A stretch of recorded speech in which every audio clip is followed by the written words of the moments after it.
दोस्तों, एक बार फिर आपका स्वागत है, अभिनंदन है आपके अपनी YouTube channel Aryan institute Allahabad में। दोस्तों, जैसा कि तुम देख पा रहे हैं, आपके बीच में हम चर्चा कर रहे हैं यूपी ट्रिपल एस सी लेखपाल कोर्ट केस अपडेट पर।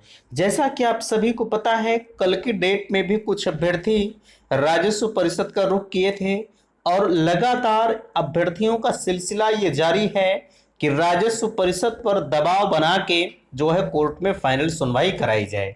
लेकिन आप सभी को पता है, सारी चीजों को दरकिनार करते हुए सुप्रीम कोर्ट की एक नई डेट जो मिली हुई है वो 8 जुलाई को मिली हुई है, जो कि काफी जो है विलंब से सुनवाई करने की बात कही गई है। इसी चीज को लेकर अभ्यर्थी परेशान हैं और राजस्व परिषद पर दबाव बनाकर ये अर्जेंसी की मांग कर रहे हैं कि आखिरकार अर्जेंसी लगाकर मामले को सुना जाए।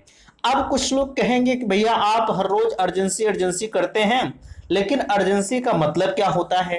तो देखिए, अर्जेंसी का मतलब यही होता है कि अगर आपकी कोई भी हियरिंग लगी हुई है, कोई भी सुनवाई अगर आपकी लगी हुई है और वो सुनवाई जो है काफी विलंब से होगी, जैसे कि आपकी लेखपाल पर है ना, तो आप अर्जेंसी लगाकर, है ना, अर्जेंसी लगाकर मामले को पहले आप सुनवाई करा सकते हैं।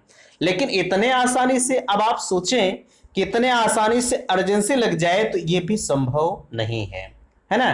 तो यही सब वजह है आप अर्जेंसी की मांग कर रहे हैं।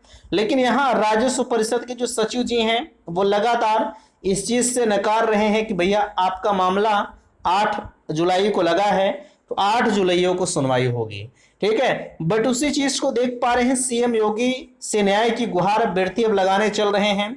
और सबसे बड़ी विडंबना आपकी ये है कि आपके बीच में आचार संहिता प्रभावी है, इसकी भी उल्लंघन आप नहीं कर सकते हैं। भाई, उल्लंघन करेंगे तो आप आचार संहिता के दोषी होंगे और जाहिर सी बात है आपको सजा भी हो सकती है, ठीक है। तो इन सारी चीजों को ध्यान में रखते हुए आपको करना है 8 अप्रैल से पहले सुनवाई की मांग अभ्यर्थियों की जारी है। तो फाइनली हम इन सभी मुद्दों पर चर्चा करेंगे।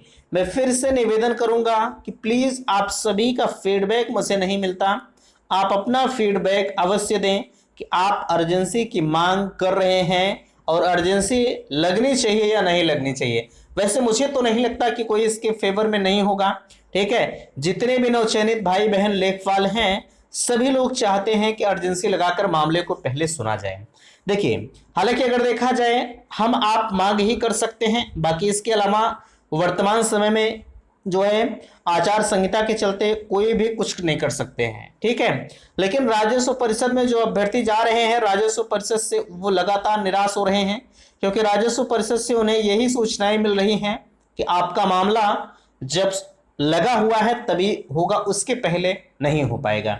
मैं इस बात को कहना चाहूंगा कि हमारा आपका जो परम कर्तव्य है, जैसे तमाम जगहों पर हम सभी ने जो है इसके पहले लेटर को भिजवाया था, लेकिन हमारे लेटर का कोई भी इफेक्ट नहीं दिखा, ठीक है। तो उससे मुझे फर्क नहीं पड़ता। हमारा आपका जो कर्तव्य है भाई, आचार संहिता में हम जो है बड़े स्तर से धरना तो कर नहीं सकते हैं, तो हम आप जो है अपने स्तर से बाई पोस्ट जो है इन सभी के पास भेज सकते हैं कि महोदय अब हम अवसाद का शिकार हो रहे हैं, ठीक है। सुनवाई काफी दिनों आगे लग गई है, आपसे निवेदन है कि भाई आप अपने स्तर से देख रेख करके मामले को पहले सुना जाए। और जब तक भर्ती से स्टे नहीं हटेगा ना, तब तक कोई नियुक्ति पत्र आपको नहीं दे सकता। यही चीज राजस्व परिषद भी कह रहा है कि जब तक भर्ती से स्टे नहीं हटेगा तब तक हम नियुक्ति पत्र आपको वितरित नहीं कर सकते हैं।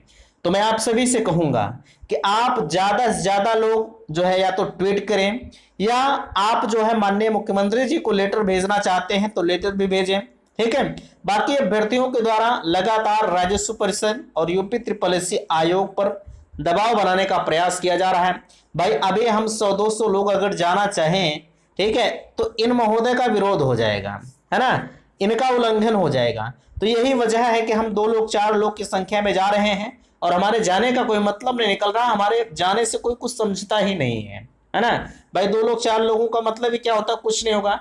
अभी हम लोग जो है ज्यादा संख्या में एकत्र होकर जाएं तो आचार संहिता का उल्लंघन होगा। इस वजह से मुझे उल्लंघन भी नहीं करना है, अपनी बात को आगे तक पहुंचाना है।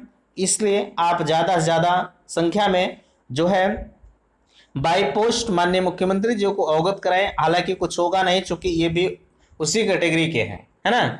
तो फिलहाल मुझे ज्यादा कुछ न कहते हुए मैं इतना जरूर कहूंगा कि आप ज्यादा से ज्यादा जो है लेटर के माध्यम से जो है उच्च बड़े बड़े नेताओं को आप अवगत कराएं, ठीक है। जैसे माननीय मुख्यमंत्री जी हुए, ठीक है, राजस्व परिषद के सचिव जी हुए, यूपी SSS आयोग हुआ, ठीक है, विशेष सचिव हुए, इन सभी को आप इसके बारे में अवगत कराएं, ठीक है।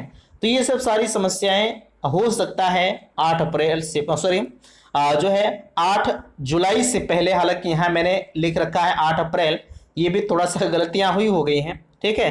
तो 8 जुलाई से पहले आपकी सुनवाई हो जाए, ठीक है। तो फिलहाल के लिए आप जो भी चाहते हैं प्लीज आप मुझे कमेंट करके अवश्य बताएंगे। बाकी मेरे स्तर से जो भी सहयोग हो पा रहा है हम आपको करने का प्रयास कर रहे हैं। और मैं कहना चाहूंगा कि अगर आप ट्विटर कैंपेन इत्यादि को करना चाहते हैं तो वो भी आप कमेंट बॉक्स में अपनी बातों को अवगत कराएं, ठीक है, ताकि अपने स्तर से ट्विटर कैंपेन भी किया जा सके। क्योंकि हमारे आपके पास सिर्फ और सिर्फ सोशल मीडिया का रास्ता है, इसके अलावा हम आप जमीनी स्तर से कुछ नहीं कर सकते, क्योंकि जो भी करेंगे सिर्फ एक ही मामला फंसेगा, आचार संहिता का, ठीक है। तो आप जो भी चाहेंगे प्लीज आप मुझे कमेंट करके बताइएगा, ठीक है। तो इस वीडियो में यहीं तक। वीडियो को लाइक कीजिएगा, शेयर कीजिएगा, और चैनल पर पहली बार विजिट किए हैं तो चैनल को सब्सक्राइब कीजिएगा। वीडियो समाप्त करते, थैंक्स, धन्यवाद।